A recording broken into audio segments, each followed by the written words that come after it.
ఇది చాలా గర్వించదగ్గ విషయం సార్.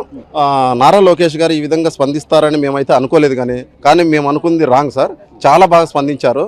ఒక మెసేజ్ పైన ఒక హాఫ్ అన్ అవర్లో స్పందించి బోర్డు వారికి ఇన్స్ట్రక్షన్స్ ఇచ్చి జీవో కూడా ఇచ్చేశారు సార్. ఆ జీవోను ఆధారంగా తీసుకొని బోర్డు వారు కూడా మాకు 5 సబ్జెక్ట్స్లోనే మార్క్స్ వేసి మాకు ఎలిజిబుల్ చేశారు సార్. ఆ మార్క్ లిస్ట్ తీసుకొనేసి మేము ఐఐటి మెడ్రాస్కు అప్లోడ్ చేశాం సార్. వెంటనే మాకు థర్డ్ రౌండ్లో మాకు సీట్ అలాట్మెంట్ చేశారు సార్. కాబట్టి మేము చాలా సంతోషంగా ఉన్నాం సార్ ఈరోజు.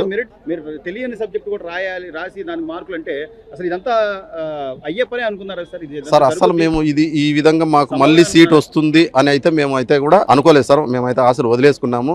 ఈ 4 సబ్జెక్ట్స్ అనేది మేము యాక్సెప్ట్ చేయమని చెప్పి ఐఐటి వాళ్ళు ఎప్పుడైతే అన్నారో అప్పుడు నిజంగా అయితే మాకు ఇంకా సీట్ రాదు అనేసి మేము అనుకొని వదిలేసుకున్నాం సార్. అయితే మేము సార్కి మెసేజ్ పెట్టి సార్ స్పందించడం వలన మాకు మళ్ళీ సీట్ వచ్చిందంటే నిజంగా అంటే చాలా అదృష్టంగా భావిస్తున్నాం సార్. మీరు లోకేష్ గారిని కలిసారు, లోపలికి వెళ్ళిన తర్వాత ఆయన ఎలా మాట్లాడారు మీతో? ఆయన ఇంటరాక్ట్ అయిన విధానం ఏంటి? మీ అందరికి ఆయన భరోసా ఇచ్చారా? ధైర్యం చెప్పారా? చాలా ధైర్యం చెప్పారు సార్. బాగా చదువుకొని ఇక్కడికే వచ్చి మన రాష్ట్రానికి మంచి జాబ్ చేయాలి.